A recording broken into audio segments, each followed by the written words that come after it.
আসসালামু আলাইকুম রহমতুল্লাহ। সামনে দেখতে পাচ্ছেন একদম পিওর খাঁটি খেজুরের রস থেকে তৈরি করা লিকুইড এবং দানাদার গুড়। বিশেষ করে লিকুইড গুড়ের কথাটা বলি।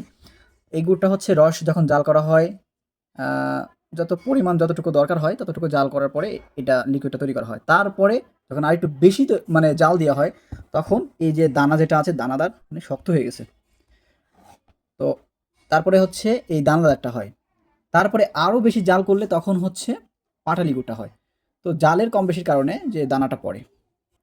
বিশেষ করে লিকুইড গুড়ে অনেকেই বিভ্রান্ত হন। বিভ্রান্ত দূর করার জন্য এই ভিডিওটি। এই ১ ইঞ্চি কিংবা হাফ ইঞ্চি অনেক সময় দানা পড়ে যায়। এখন দেখতে পাচ্ছেন দানা কিন্তু নেই।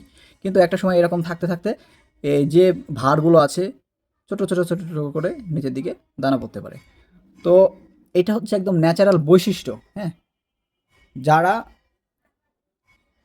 অর্ডার করছেন কিংবা করবেন, এই ফয়েলটা খুলবেন। ফয়েলটা খোলার পরে আপনি এটা একটা চামচ দিয়ে একটু নেড়ে নিবেন, অর্থাৎ গুলিয়ে নিবেন। তারপরে ওটা খাবেন। দেখবেন স্মেল এবং খুবই সুন্দর একটি ঘ্রাণ পাচ্ছেন। যেহেতু এই ফয়েলের হচ্ছে মুখটা আটকানো থাকে, এটা মাঝে মধ্যে গ্যাসও হয়ে যেতে পারে। এই জন্য এটা খুলবেন, খোলার পরে একটু শুধু নেড়ে নিবেন। তাহলে পরে দেখবেন যে এটা পারফেক্ট একটা সুন্দর ঘ্রাণ পাবেন ইনশাআল্লাহ। আর এরকম কুচি, কুচি দানা দেখে ভাইবেন না যে আসলে গুড়টা অরিজিনাল না। এটাই হচ্ছে একদম খাঁটি গুড়ের বৈশিষ্ট্য।